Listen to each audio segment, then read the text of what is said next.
Can you hear me? Yeah, y'all can hear me good. Okay. All right, cool. So, hey, how y'all doing? I am very, very excited to be here with you all today. Thank you for tuning in to the first episode of the many ways white supremacy has got me fucked up. Okay. Um, Today is December 4th, 2021. All right. Look forward to this show on Twitch, Station Head, and YouTube every Saturday at 9 a.m. This will be the only time that I will be late. I promise it's the only time that I'll be late because I ain't doing this. This shit will be smooth next week. Okay? Promise you. You know, it's the first show. You got to work out the kinks. So that's what I did today. So yeah, thank y'all for tuning in. Like I said, the many ways white supremacy has got me fucked up is a series, and we will be on Twitch, Station Head, and YouTube every Saturday at 9 a.m. live. All right, live. Okay, so we got the announcements out. And now I got to introduce myself before we get started.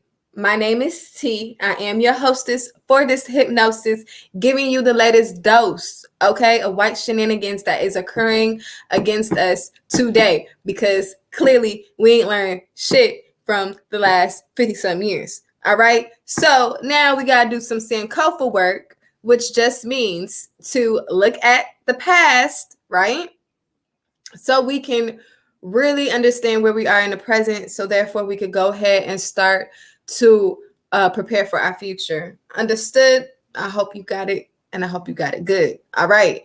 So today we will be discussing the economic plight of Black Americans. I also have to also say that this shit over here, okay, that we doing, this is facts, baby. This is not no allegedly. This is not no opinion piece. Nah, these are facts. I do my research, and I, went to college for this type of shit. So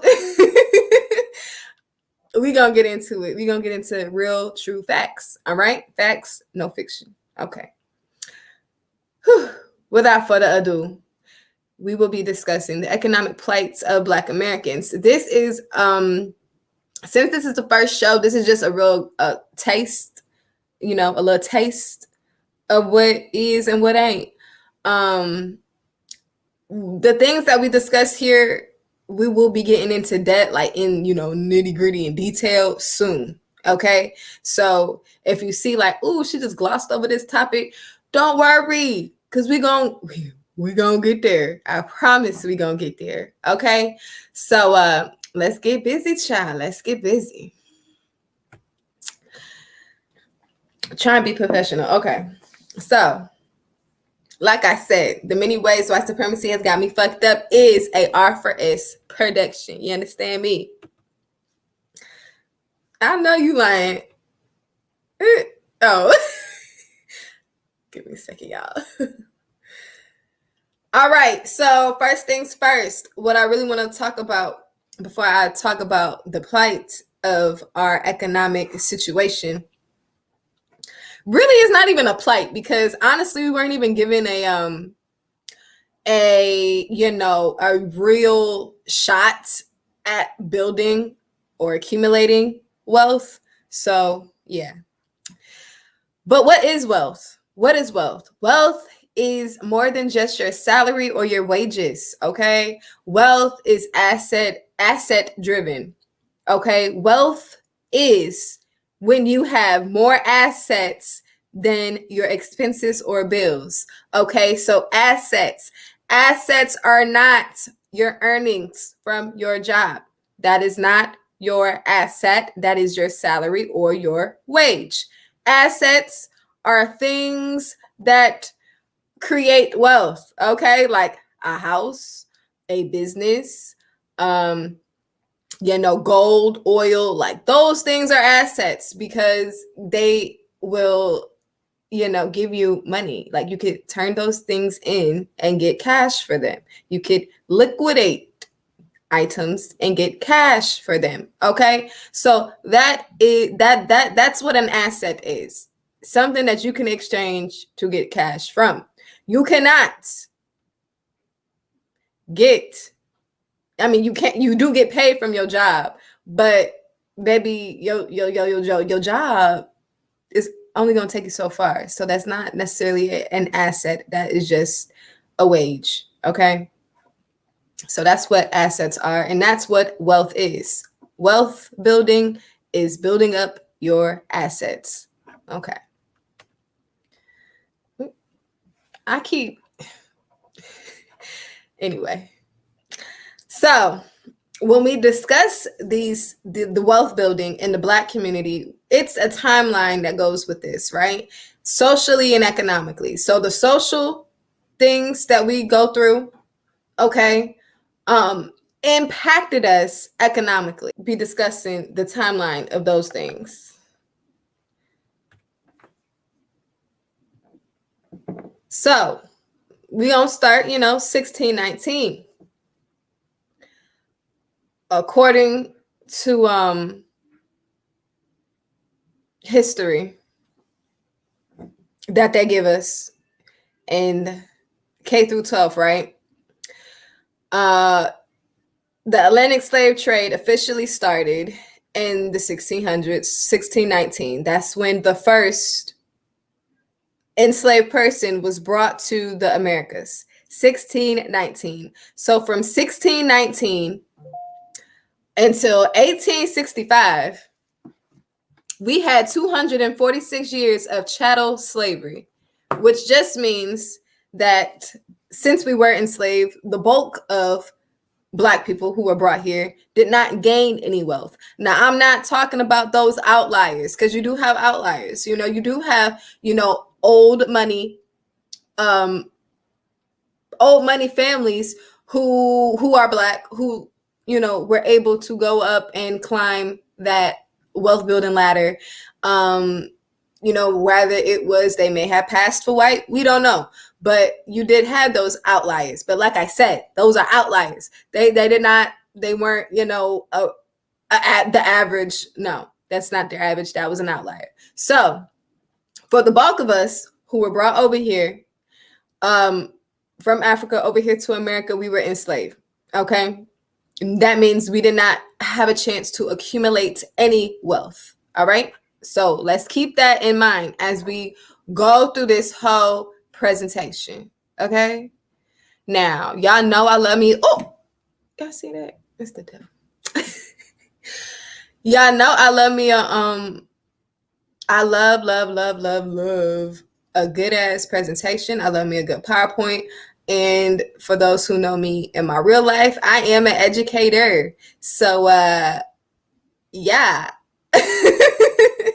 I'm here to educate you, okay? And as an educator, when I was growing up, well, not as an educator, but when I was a student, when I lived in Florida, I went to high school in Florida, and we had this thing, it was called Saturday school, right? And so in Saturday school meant if you were behind in your credits and shit, you needed to go to Saturday school to make up, the classes, right?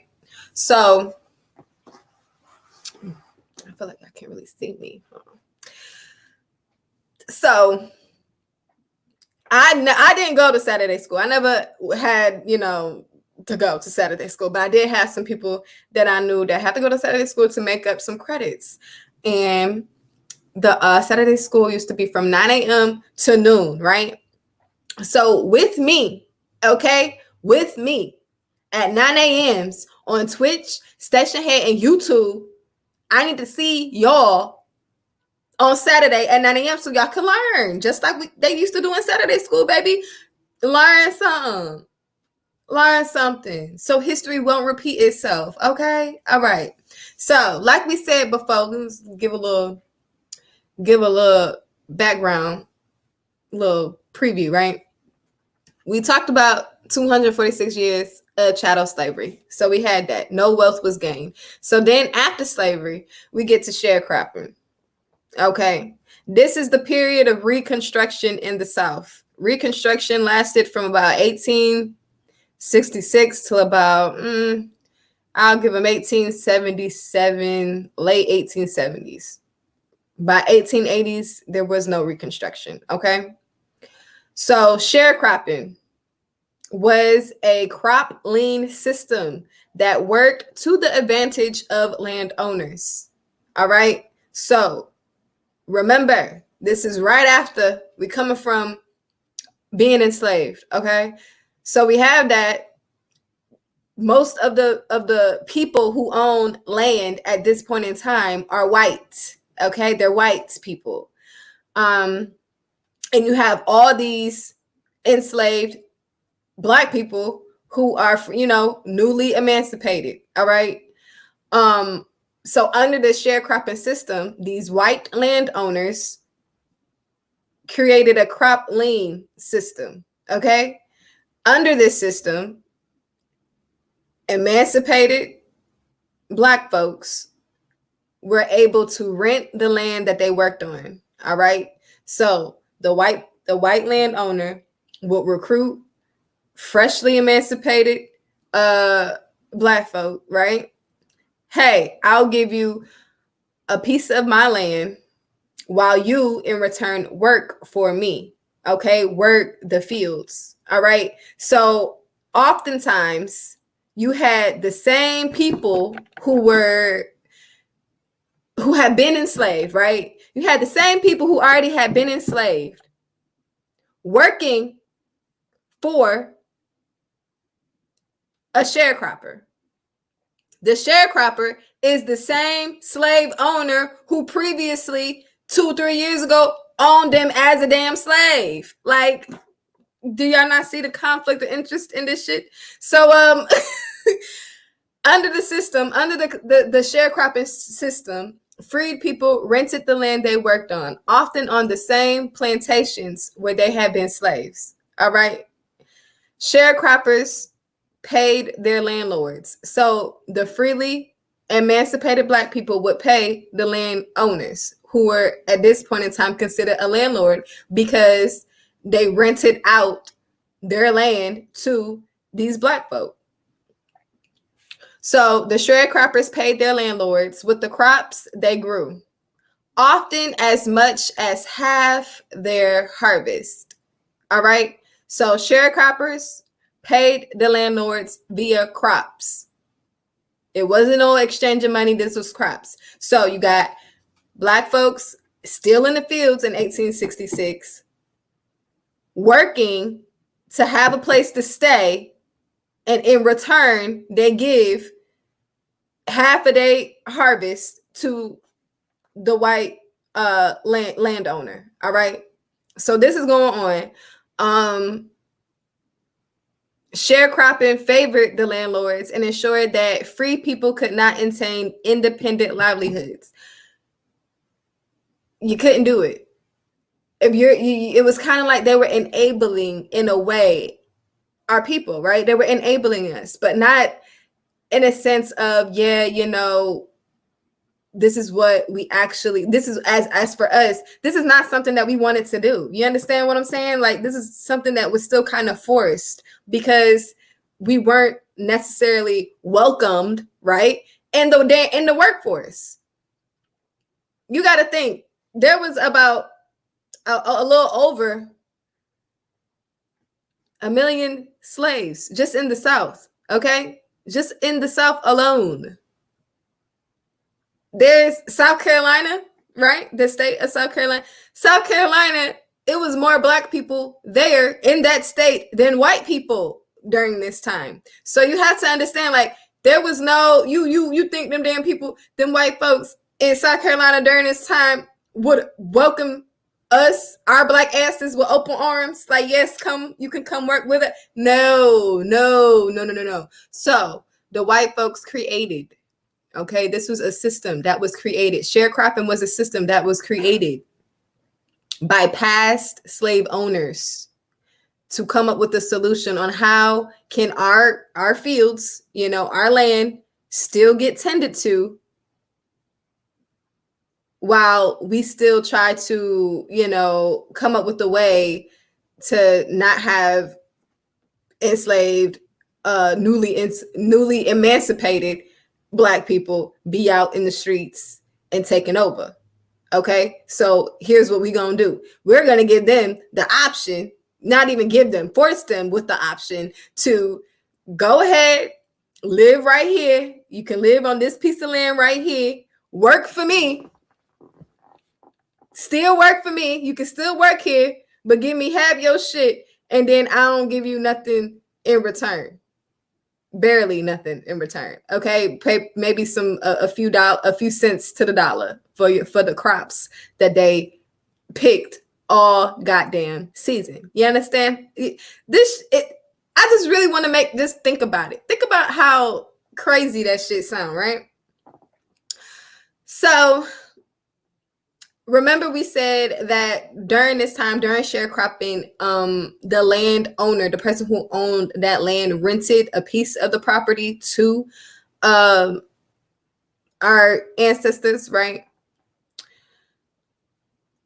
That means that they had a lease, right? If we rent out, let's just say we rent out an apartment, we have a lease to go to that apartment, right?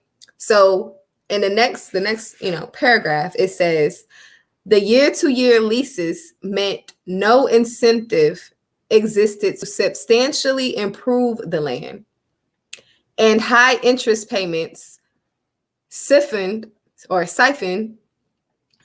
additional money away from the farmers. All right. So these landowners will put these Black folks in a lease for them to rent the property, a piece of the property, for newly emancipated people to live on. They gave them a lease. Okay, cool. Sign this lease. This lease had high interest payments. All right. So if they missed a payment, it had interest on it. High ass interest. So you better not miss a payment, because then you're going to be in the hole. All right. And there was never an incentive to improve the land or improve anything to wherever they lived at. And mind you, they had to build their own shelter. Okay. So it was nothing where, it was nothing that you see nowadays where we actually have an apartment building and the people are the management company, if they do raise the rent, they're supposed to come in and, do the renovations and shit. Nah, that's not what happened. So furthermore, sharecroppers often became trapped in a never-ending cycle of debt, unable to buy their own land and unable to stop working for their creditor because of what they owed. All right. So once again, you in debt before you even get paid. Like, you in debt before you even get paid. Like, you're steadily indebted to another person, y'all. Like, this is how we started out when it comes to quote unquote building wealth. We were never able to build wealth. Like, it wasn't a thing. It wasn't a thing. It wasn't a thing because of a system that was created to keep us where we were.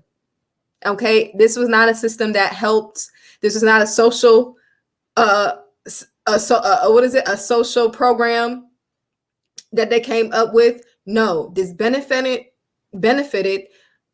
whites, mostly white landowners who used to own damn slaves. Okay, so it didn't help, not a goddamn thing. Moving on. And I also want to add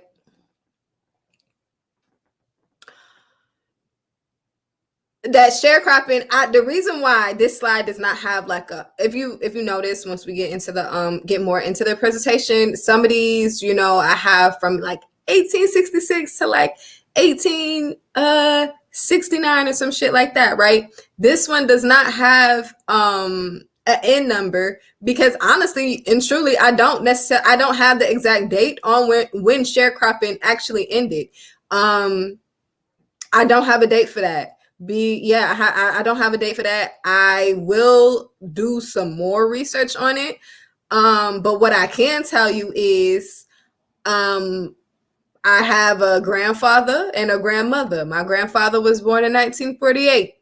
And my grandmother was, I'm sorry, no, my grandmother was born in 1948. My papa was born in 1949. All right. And both of them were sharecroppers. So you talking about from this is the 1866. All right. That's damn near 100 years later that we talking when it came to this sharecropping shit. So just put that in perspective too. We moving on. We moving on. All right. So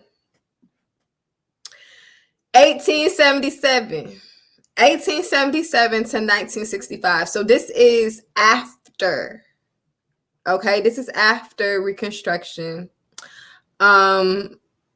This is so the reason why Reconstruction ended is because white folks got mad. They got mad. So you see the photo right here on my left. I don't know if it's on your left or your right, but it's on my left.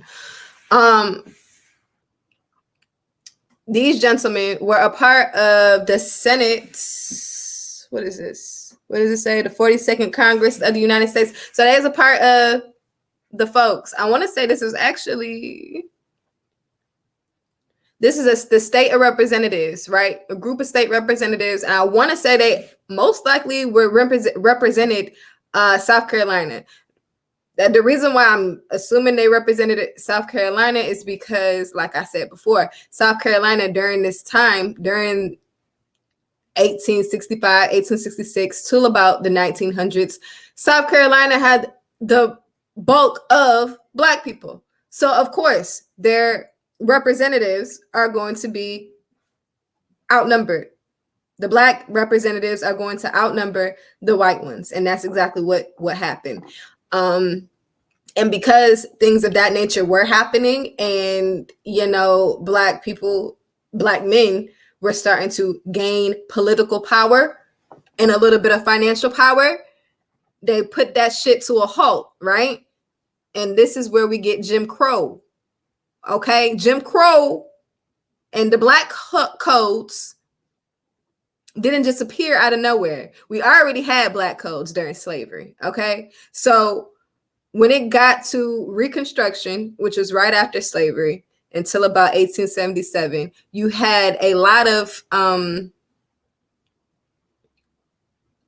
Black politics that was shaking and moving things. Jim Crow put a stop to that. Okay, Jim Crow came about the 1880s. Okay, 1880s, 1880. That is when you see Jim Crows. That is when you see the KKK, all right, start to sprout up because they was upset because we was killing shit. You understand what I'm saying to you? But we will do that. We'll talk more about Reconstruction and stuff at a different time because I really want to get into that because, baby, y'all, when I tell you these people is crazy, they're crazy. They're crazy. Okay, so Jim Crow in the South and discrimination in the North did create a sheltered market for some Black businesses. So 1877 to 1965 is when you have, you know, this legally Jim Crow, right? This legal discrimination, outright discrimination. And in this, you had Black businesses that only catered to Black people. They did not cater to white people. Black businesses were a part of the Black community and catered to Black people because of the simple segregation that was going on, right? And that's why the market was sheltered when it came to some of our Black businesses because it was kind of like you wouldn't go to a white grocery store and they're telling you your ass can't go in there. So you're going to go to the Black grocery store. So there you go. And 19, I'm sorry, I don't even say no 19. I'm trying to make sure my mic is not in the way. Okay. President Roosevelt's New Deal legislation, okay, that came into effect, which set minimum wages and hours and eliminated the incentive of Southern employers to hire low wage Black workers. Okay. So, once again, because of the New Deal did not necessarily benefit us. It did not benefit us in the way that people expected it to right? Like I said, the New Deal legislation, it set a minimum wage and hours, because remember, you before this New Deal legislation, you had kids working in damn factories getting killed. You had people, these business owners, new business owners that was working these people to death in the factories and shit. They working 10, 12 hours. The new deal came in and said, look, this is the wage we gonna hold everybody at, and this is how many hours people can work. 8 hours out the day. That's where that shit came from, okay? And so because that came about, they Roosevelt's New Deal set the minimum wage and set the 8-hour workday. It eliminated not even the really. It was, to me, they don't even feel like, no. Now this is an opinion. Now this is not no eliminated the incentive of Southern employees. That's not. I mean, I guess to them it's an incentive, but in reality, it's just taking advantage. It's taking advantage. They was taking advantage of us. They was taking advantage of us because you know that these Black folk need work. You know they're not gonna get hired by nobody because they Black, and nobody and they're not gonna get hired by no white people to do, legit work. So now they're gonna go ahead and pay a Black man or a Black woman a low ass wage, pennies, cents, to work, and that's taking advantage of somebody's position in life, to me, because you know what the hell is going on, and you know what time of day it is, but you want to sit your ass up here instead of hiring somebody to just do the work. You want to take a cut, like you want to take a what am I trying to say? You want to take a discount and pay somebody else because that you know that you can pay them less. That's taking advantage, and I don't like it. I don't like it. Okay. So yeah, that's that. We're moving on to the next slide because they're pissing me off already. Already they're pissing me off. So I'm gonna go to the next slide.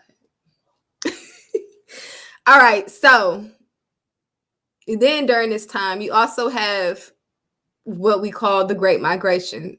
Okay. So once again, this is we're talking after slavery.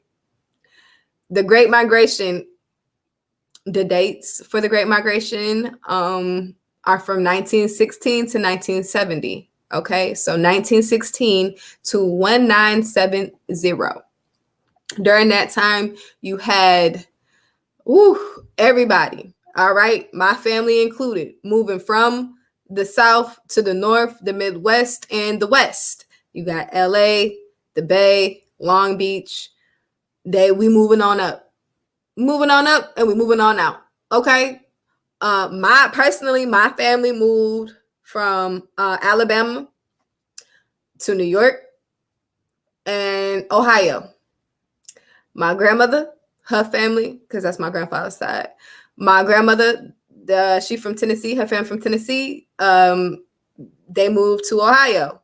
Got some other family. Georgia, moved to Ohio. So a lot of people were moving from the South for better opportunities, because the South, come on, who wants to continue to live somewhere where you're getting lynched, ain't no damn jobs, and discrimination, outright discrimination. This is overt, not covert, but overt, outright discrimination. We ain't gotta go through that bullshit. So we moved. Okay.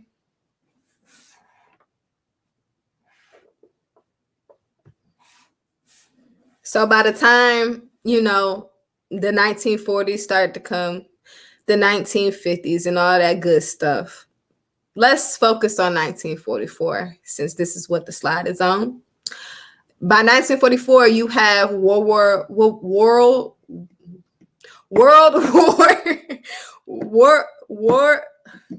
Lord Jesus, World War II that's going on, right? So during this time, you got a lot of Black men who are in World War II fighting for the U.S. And during this time, you had in 1944, at this time, most Black folks still lived in the South. And they lived on the land, okay? They lived on the land as laborers and sharecroppers. That's why I stated a little earlier that I don't know when sharecropping ended, y'all. Like, I really do not know when sharecropper ended, when sharecropping ended, because, like I said, I have family that was born in the late 40s and they grew up sharecropping. Like, they were my grandmother, my grandfather were sharecroppers. Like, that's how they grew up.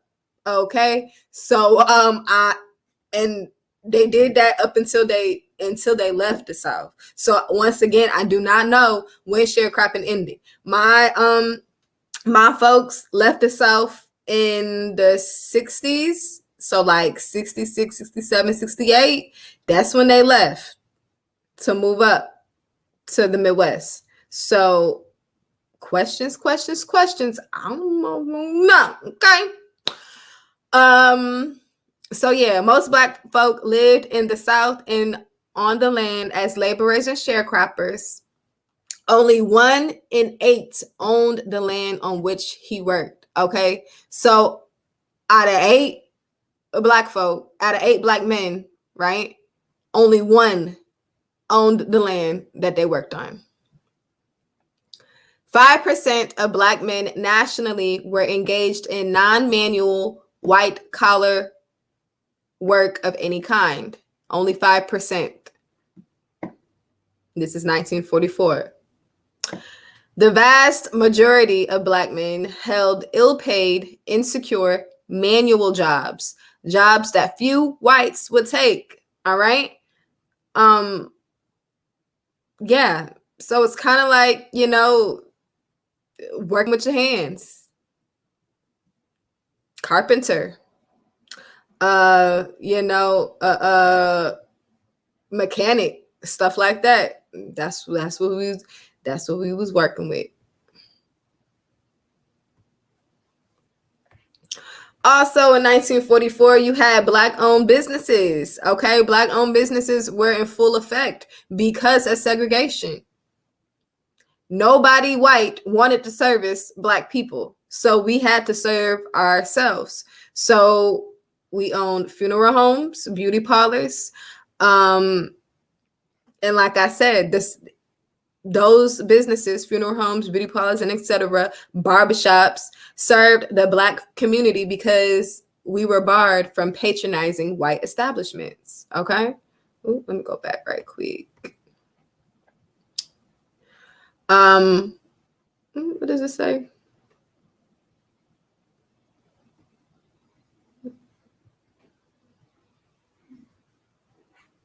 Okay, yes. So putting the number of Black businesses on small margin. That's what that says. Couldn't see it on my end. Okay. So 1953, wages so high that the average income for a family in the North was almost twice that of those who remained in the South. So that's why people were moving from the South to the North and the Midwest and all those other places, because there was the wage was not moving for Black folks. And through much of the 1950s, wages rose steadily and unemployment was low.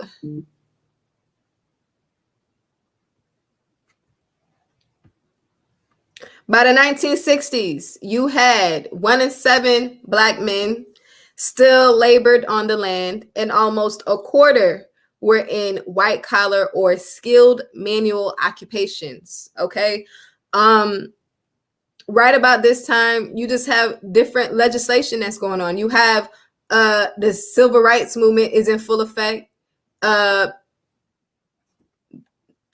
a whole, America was doing okay. So it was on the up and up, right? So yes, the seventh of Black men still labored on the land, and almost a quarter were in white collar or skilled manual occupations. Another 24% had semi-skilled factory jobs. Okay, so this is where we get into the Fords, the Chryslers, the Dodges, the big industry of the mobile industry, the big mobile industry started to boom during this time. People needed auto parts, people needed tires, all that good stuff. And you've seen a lot of those during this time. A lot of people were moving to the South, to the Midwest, because what we got, Ford. All right. We had Ford, Chrysler, Dodge, GM. The list goes on. Okay. So another 24% had semi-skilled factory jobs that meant membership in the stable working class. Okay. Not only did you have those factory jobs, you also had people working in the mills, mill workers, steel mill.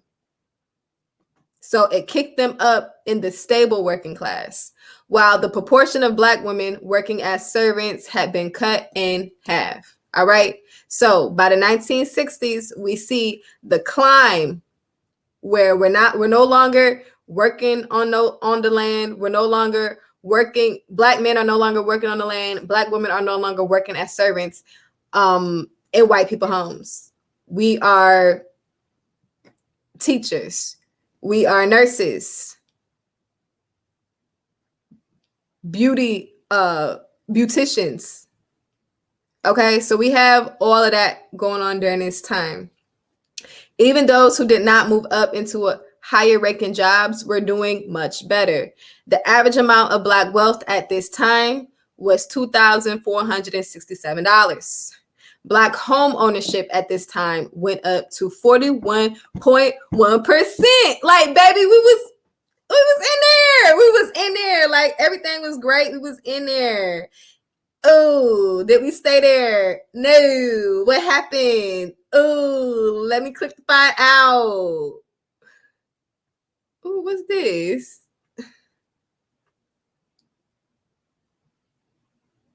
Oh, hold on, y'all. Let me exit my screen right quick. Full screen. Hold on.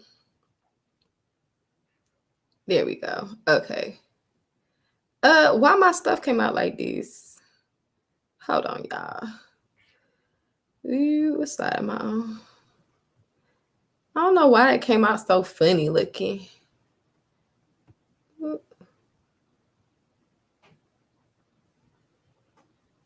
All right, so we have Black life expectancy went up dramatically. Okay, so our life expectancy increased, meaning that we were living more years in our lives. And Black college enrollment also rose to about 10% of the total. That was 3 times more before World War I and World War II. So this is not just Black men, not just Black women. This is across the board. Black people across the board were enrolling in college 10% more, all right, than what we were seeing in previous years before the 1960s. Okay, so all this is great. All this is what we want. All this is what we've been trying to accomplish, right?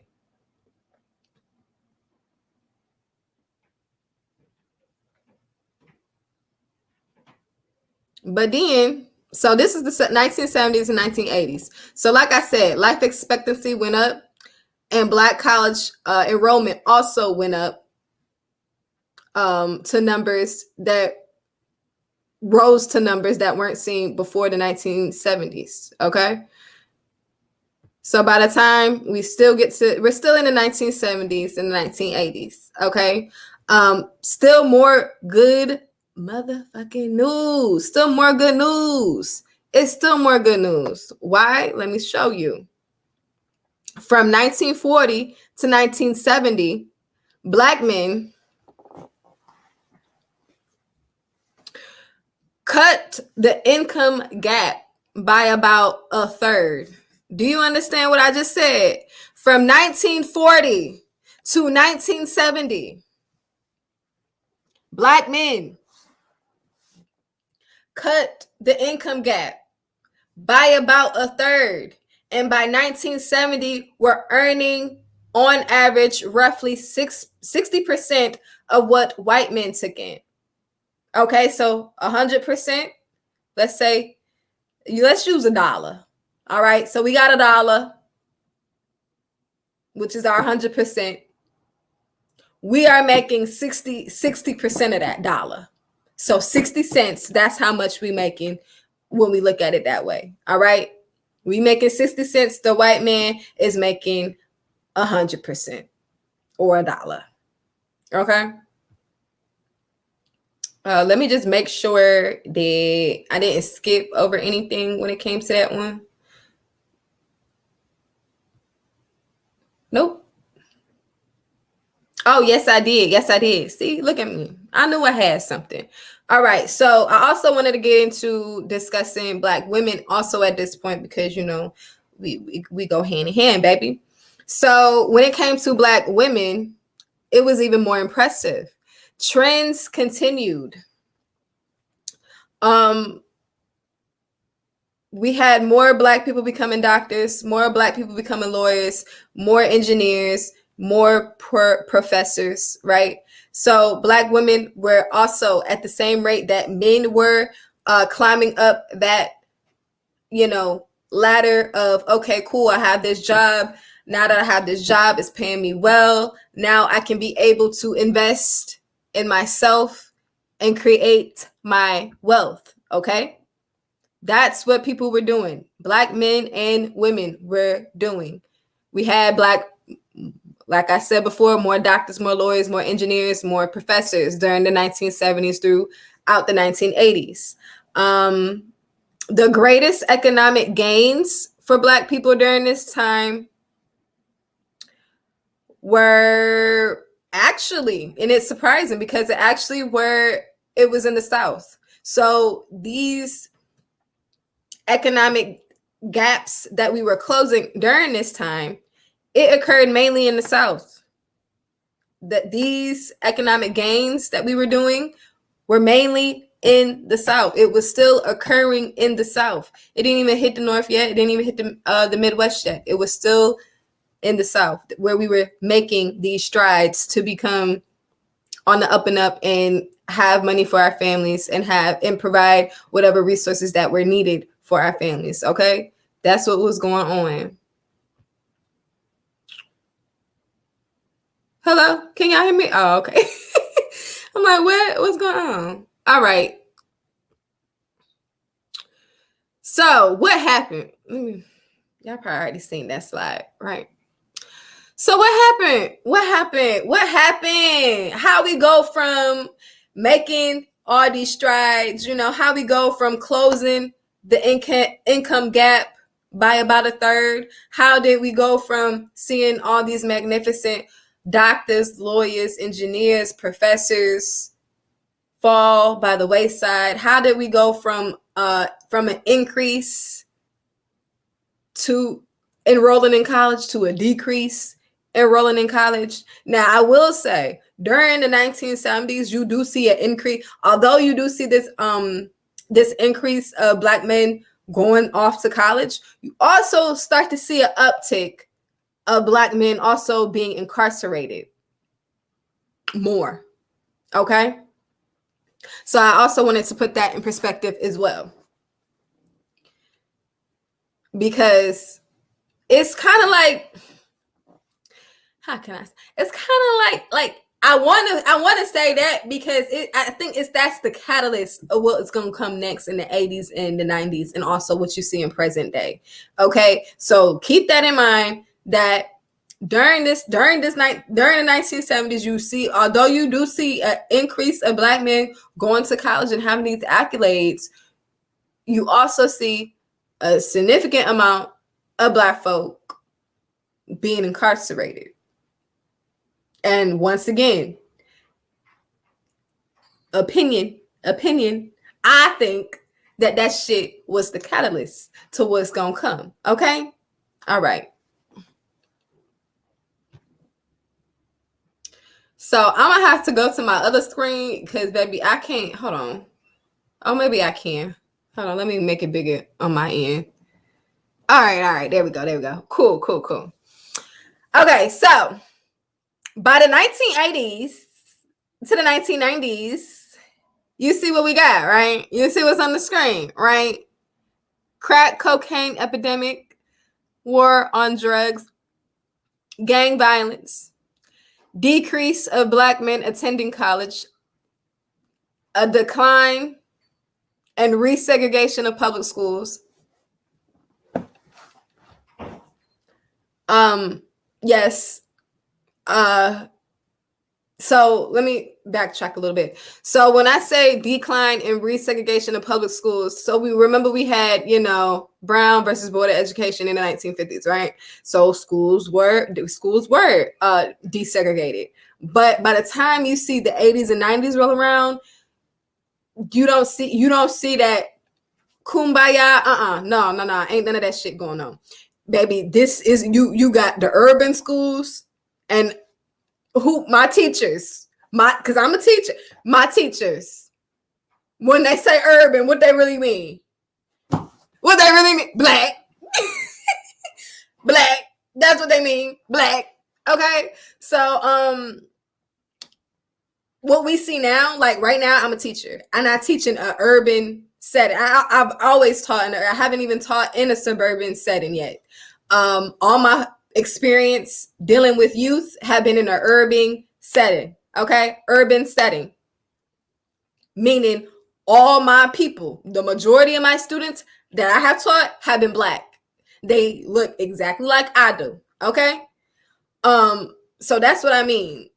But see, it started from somewhere. The shit just didn't happen. You know what I'm saying? The stuff that we see right now, it just didn't happen out of nowhere. Like this has been going on, and it started during the 80s and the 90s of this decline in the public school system as a whole, and then this resegregation of public schools. But that's a separate topic that we're gonna get into in this series. Okay, so go ahead, follow, and stay tuned. Reaganomics. We had this in the 1980s. Reaganomics slashed government funding for education and welfare. Like I said before, before this little live stream started, I said that I will be going into this. Some things that I'm just going to gloss over because I will be going in more detail at a later time. Okay. So you had Reaganomics that slashed government funding for education and welfare, an increase of Black male and female incarceration. Okay, so it started in the 70s, but by the 80s, you see that baby, it's everybody gone. Everybody going to prison. Everybody going to jail. Round them up, because everybody was going. That's it. So then we pretty much during this time have a virtually no improvement in the wages of Black men relative to those of white men outside of the South over the period from 1963 to 1987. So remember I said between the 1960s and the 1970s, Black men, they decreased that economic gap, right? They decreased that gap. Let's go back to that slide right quick. Let's go back to the slide. Here we go. From 1940 to 1970, Black men cut the income gap by about a third.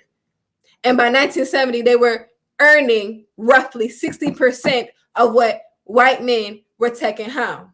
White men take home that 100%. We was taking home 60%. Okay?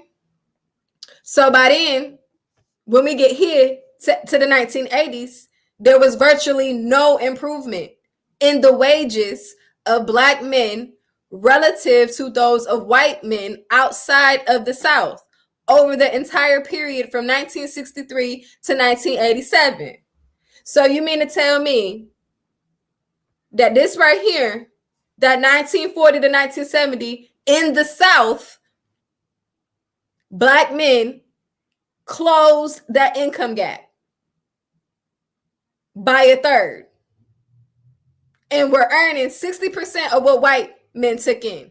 But if we moved out of the South to the West Coast, to the East Coast, to the Midwest, we will find that it was no damn improvement in the wages of Black men outside of the South from 63 to 87.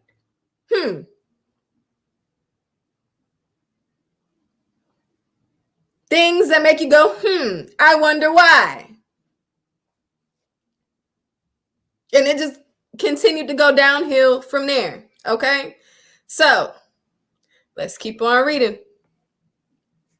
1991 to the present day. All right, 1991 to the present day. Now it look a little funny on my end, so I'm gonna exit out of the full screen and I'm gonna go to my other screen. Hopefully y'all can still see me and stay with me.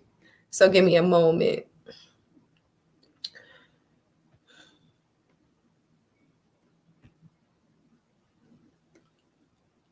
All right. Yeah. Oh, I'm so sad that y'all really can't see this one. Hold on. Let me see. Okay. All right. So 1991 to the present. Okay. This is what is going on this time, right? So socially, we have draconian drug laws, which really just means very, very harsh and just harsh punishments for drugs. 3 strikes rule, tough on crime laws, years of increased Black folks being incarcerated during this time from the 1991 to the present. The shit just increased and increased. Now, I would say from about 2008 to now, more recently, our numbers for incarceration has actually decreased a little bit. But up until then, baby, they wanted to lock all our asses up. You understand? During the 1991 to the present, we have more underhanded, racist ass policy making, more gang violence, gentrification, displacement of families due to gentrification, the decrease of quality education in public schools, police brutality. We always had that. I don't think that there was necessarily a increase nor decrease. It's just always been there. And we also had something that I did not add into this presentation was the destruction of public housing, which I touched on gentrification, but due to gentrification, there was displacement of families and the destruction of public housing, which destroyed a lot of families financially, okay? A lot of Black families were destroyed because of the simple fact that public housing, apartments, houses that they have been living in, some Black families have lived in for generations, were demolished and replaced by some other type of building for the city, or some other type of apartment complex that the people who lived there previously couldn't even afford in their damn wildest dreams. So I just do not, we'll talk about gentrification too. We'll go in detail on that shit too, because that shit there, it really get me. But in 2006 to 2009, we had the Great Recession, increasing the cost of living that you see now, more student loan debt.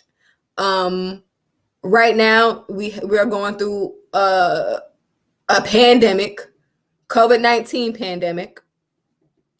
And with all of that, right? With all of that that has been going on, we still only receive, Black people, Black households still only receive 61.6% of the annual income received by the typical white household.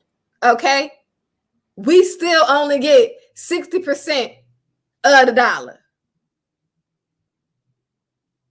We still only receive 60% of that dollar that the white man get. Okay? That's what it is. That's where we at. That's where we've been at. So pretty much, we haven't really moved since the damn 1960s. Isn't that some shit? Like, honestly, truly, isn't that some shit? I don't know why it came out like this. I'm gonna have to do better, y'all. I don't know why my slides came out like this. Oh, I don't like that. But anyway, I got some more. I'm not finished. Y'all thought I was finished? No, nigga, I ain't finished. I am not finished. I got a couple of more slides. So hold on. Bear with me, y'all. Because it look a little crazy. So from, again, 1991 to the present, you also have the abandonment of the Rust Belt, right? Cities that Black folk relied on via the Great Migration. So the whole reason why during the 1900s, throughout the 1970s, we moved. The Rust Belt area is the Midwest, the Midwest, Pennsylvania, Ohio, Michigan, Indiana, Illinois, Wisconsin, places like that. We were considered the Rust Belt because we had a lot of those factories. We had a lot of the Fords. We had a lot of the GMs. We had a lot of the Chryslers, right? And all the Black folks flocked to those factories, okay? When those factories, remember, those factories went out of business. They didn't go out of business. They moved their business to overseas where they could pay people $1.50 or 50 cents to work for them. Whereas here in America, remember when our grandparents, great grandparents, great uncles, great aunties was working for these factories back in the day, when Ford was real big and GM and shit like that was real big, they was paying full salaries for Americans and, the health insurance and the time off and all that stuff. All that shit costs money. Okay? So these companies decided, hey, we don't have to do that. We could move our businesses over there to another country, right? And pay them pennies on the damn dollar and make more money. So that's pretty much what happened. So once those factories started to close, you see the abandonment of the Rust Belt. So that's why Detroit looked the way it does. That's why some parts of Indiana look the way it does, because people have literally up and left. Some certain parts of Ohio look like it does because you had Black people that moved there, were able to gain a little bit of success. But when the factories left, the Black people left. Okay? So you also had to keep that shit in mind. And that's another economic setback. Okay? Like I said, I really can't see nothing on that screen, so I'm gonna go to my other screen. So you have the abandonment of Rust Belt cities that Black folk relied on via the Great Migration. That's why I have Cleveland right there, because Cleveland is a Rust Belt city that has been abandoned a little bit. Next, we have African Americans are about, now this is present day, okay? Present day time. African Americans are about 2.5 times as likely to be in poverty than whites.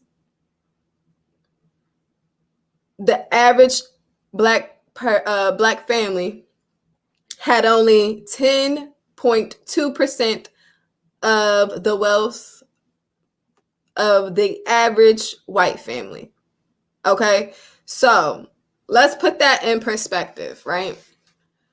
The typical or average Black American family has only 10% of the wealth of the average white family. All right, let's put it in numbers.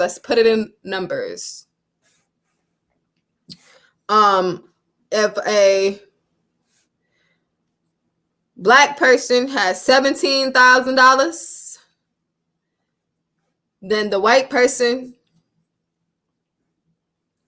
has $171,000. Do you understand that?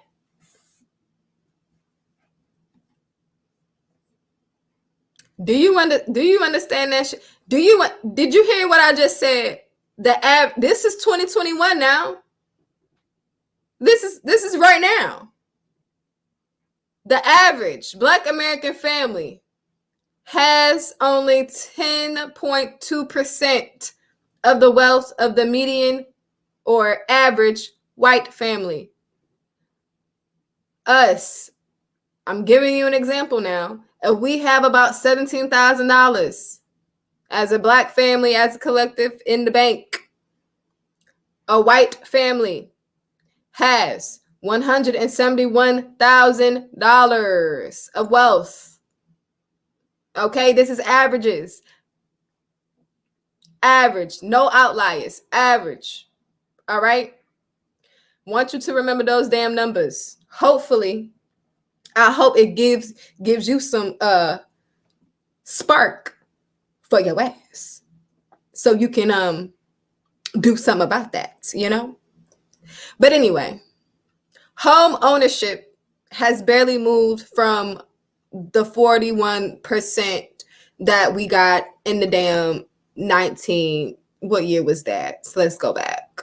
The damn 1960s. Okay, so in the 1960s, Black home ownership was up 41.1%. Damn it, we are in 2021. Okay? 2021, and we ain't moved. We still at 41.2%. How long ago was the 1960s?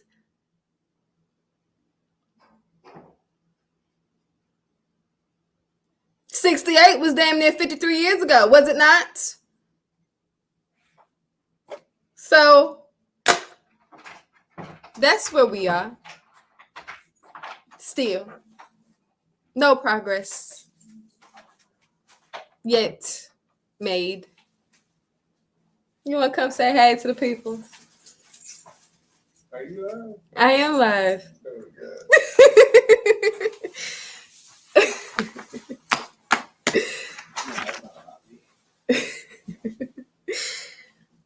So yeah, that's where we at. You feel me? That's where we are. That's where we at now. I don't even think. Yeah, there we go. Had to come back up on here because I told you it was looking real crazy on this screen. Okay, so solutions. Let's get into these solutions that people always say, like, oh, this can be a solution. This is a solution. Let me tell you. Let me give you the real of why the hell is not no damn solution. You understand what I'm saying? So the first solution is always, let's increase minimum wage. Let's increase minimum wage. Go ahead and increase the minimum wage if you want to. That's not going to solve our issue. Okay? So no, increasing the federal minimum wage, because the Black folks working in low-paying jobs, they already get the minimum. They get paid the minimum, which means legally, right? Black folk can't even receive low wages if we want it. Like that doesn't work for us. That doesn't work for us.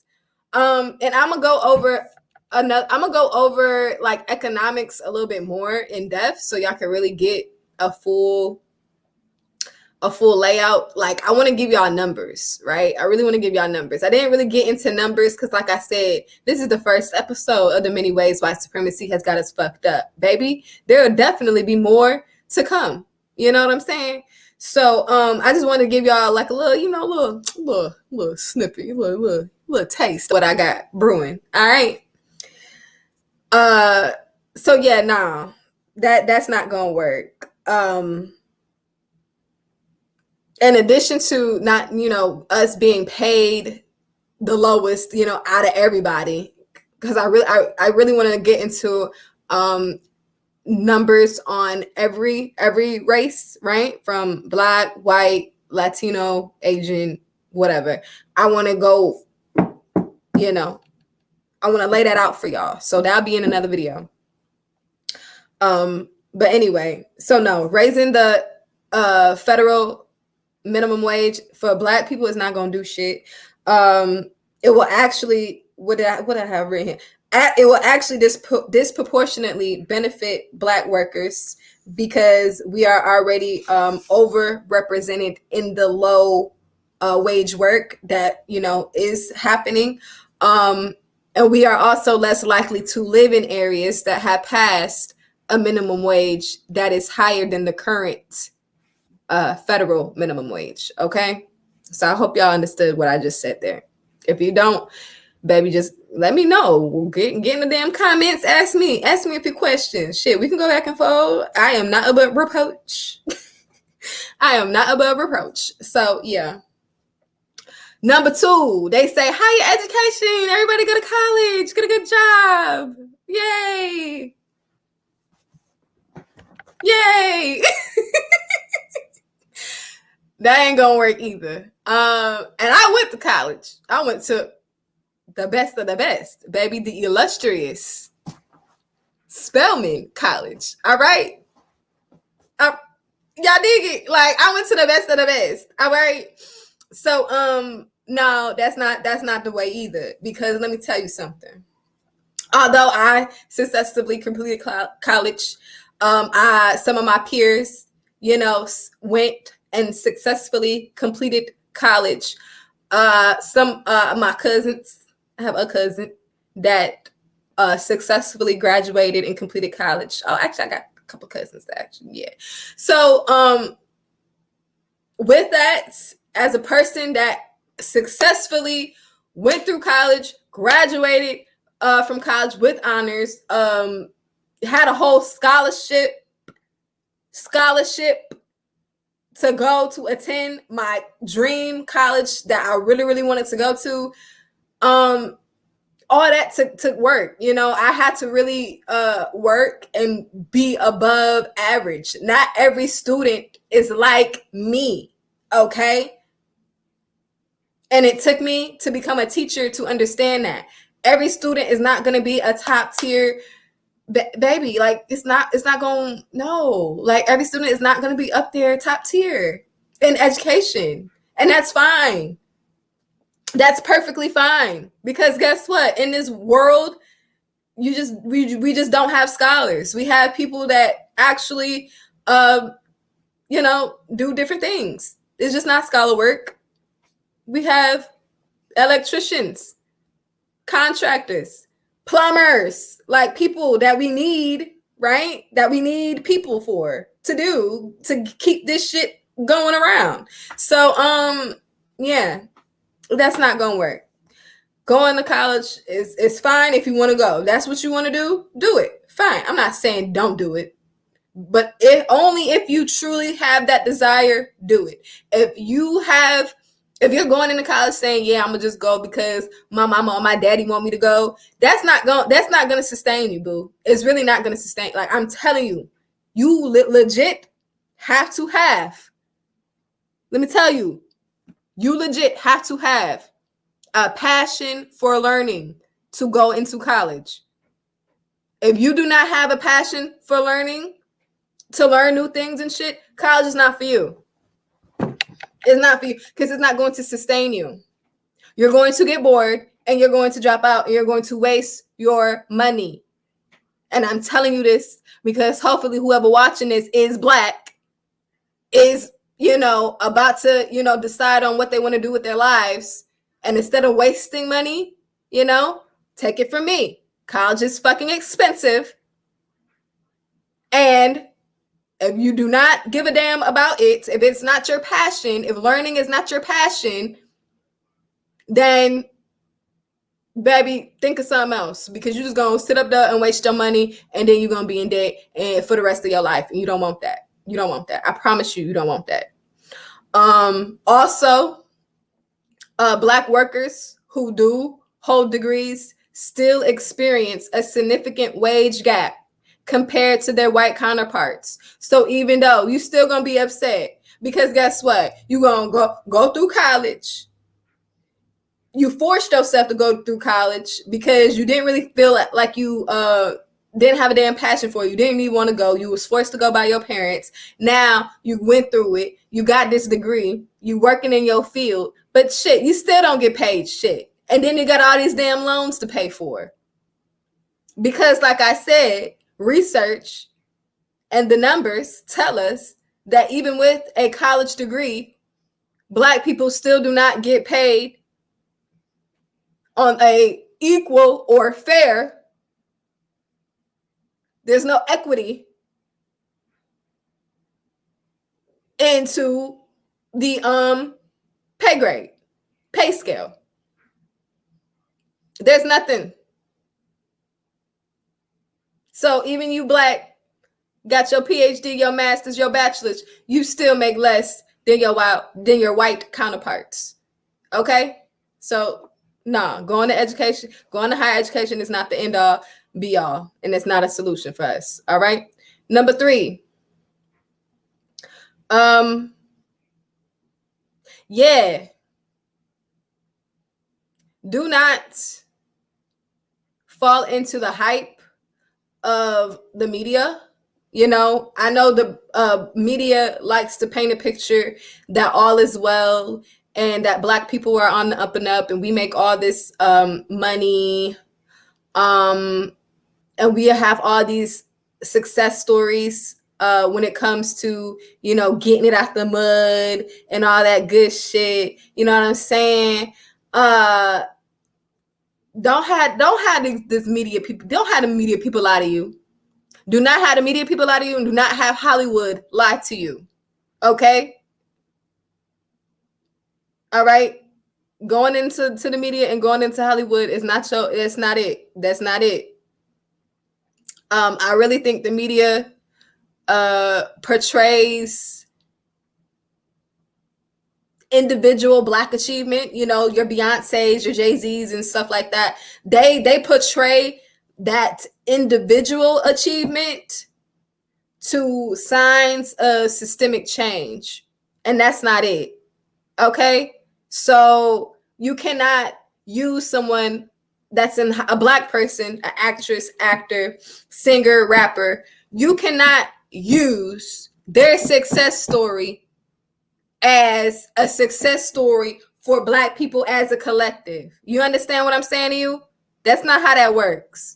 Okay, you cannot use you cannot measure individual achievements to signs of systemic change. That's where I think the media really got us fucked up at as Black people, because we be thinking that, oh, well, such and such made it this way and such got all this, and P. Diddy got that, and P. Diddy did this, and Jay-Z did that, and Jay-Z did this. That's individual achievement. That is not telling us times are changing for our community to be better. That's not what that is. Okay? Because y'all really be killing me, baby. Y'all really be killing me. Y'all really be killing me. And also, I also want to add that even if you do get in Hollywood, shit, the damn movies that have us, Black people in it, still get under budgeted. And they still, like, first of all, these are under budgeted films that are being made with Black people, but they make buku money.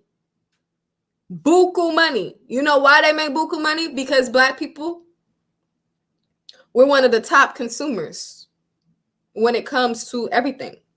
Social media, hair products, makeup products. We are a big ass consumer group. Okay, so when we talk about when we see movies like Black Panther and shit like that, oh baby, we going to that box office and we gonna buy to see the movie. But who makes that money? Who ends up making all that damn money? Y'all should know. The actors, actresses, no, baby, it's the people behind the scenes, the producers, the directors. Those are the people who are making these money, that money. Okay, and they're making it off of what you spent your hard earned money to buy. Because there's not a lot of Black producers, not a lot of Black directors. It's really not in Hollywood. And it's still 2021. So if your ass think that your ass is gonna make it, your Black ass is gonna make it in Hollywood, then I'ma wish you the best of luck. But baby, do not confuse. Don't confuse the individual achievements of some as a collective achievement for the whole group. Don't do it. Don't have them play you like that. Create your own damn Hollywood. Don't go to their house. Did we hear what I said? Okay. So those are not solutions, folks. Getting into the music industry, getting into Hollywood is not a solution. Higher wages is not a solution, nor is attending college a solution. Okay. We really have to create the solution ourselves at this point. We have to become financially literate. Financial literacy is a big thing that we need to, touch up on. We have to hold the Black folk in office right now accountable. So, I'm not talking about just on a national level. I'm also talking about your state and local level too. So, contacting your city council, the Black people who are on your city council. And, as I'm speaking to you all, I'm also speaking to myself too, because I have to do this too. I have to hold myself accountable. So going to getting to know your city council members that are Black, that sit on the board, getting to know your school board, the people that's on the school board, superintendent and all that good shit. Y'all need to know about them people too. Get in touch with the Black people that are on those boards, because guess what? When it comes to your Black child and the decisions that you need to make as a Black parent and as a Black family, you need to go to those people who are going to have your interest, your Black ass interest. Okay? You need to go to the mayor. If your mayor Black, have a one-on-one with, I don't know, reach out to the mayor and the mayor's team. On a state level, governor, senator, his camp, their camp, her camp, his camp, whoever camp, on the state level, you need to have a conversation, whoever is Black in there, about different programs that the state can come up with to help the community as a whole. Maybe have like a financial literacy program for your state or your city. Something. Ooh, wait. Then what else I said? Yeah, we need to hold the Black folks that are in office accountable right now, not when it's time to reelect their ass. We need to start looking at their track record. And if it's not up to par, then we need to remove their asses. Okay. And unfortunately, do I want to? I don't know. I'm gonna hold that thought. But anyway, Anyway, I think that since in our community, since we're so big on looking up, I don't want to necessarily say putting celebrities on a pedestal, because I really think that we need to stop doing that shit. Like, we really need to stop doing that shit. But I also think that, not on a human aspect, I think that all celebrities have a social responsibility to speak up when it comes to certain things. But Black celebrities, oh yeah, baby, I hold your ass to a, let me tell you, I hold you to a real high standard and a high regard, because once again, you got, our community is so fragile that unfortunately, we do put these damn celebrities on a pedestal. And they know that. These damn celebrities know that shit. And it's just like, if you know that, if you know what type of weight you hold and what type of weight you pull, why won't you do better? Be better for yourself and for your community. Take that social responsibility and speak up when shit not right. Contribute to an all-Black cause. And I know some of them do. I know some of these celebrities, they be giving money out to the Black businesses and stuff like that. Keep doing that shit. And speak up. And speak out. That's what we need more of. We need motherfuckers who speak their mind.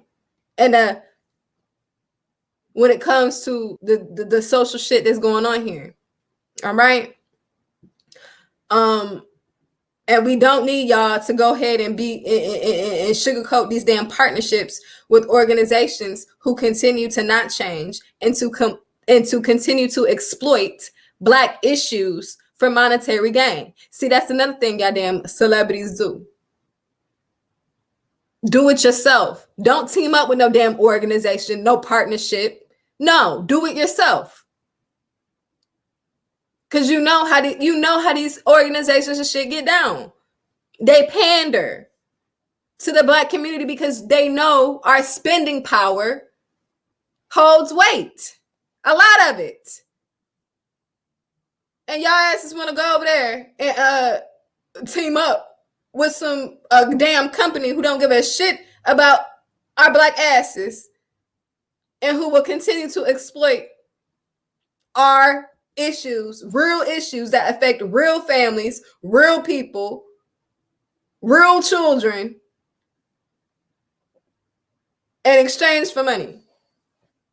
So yeah, that's what it is.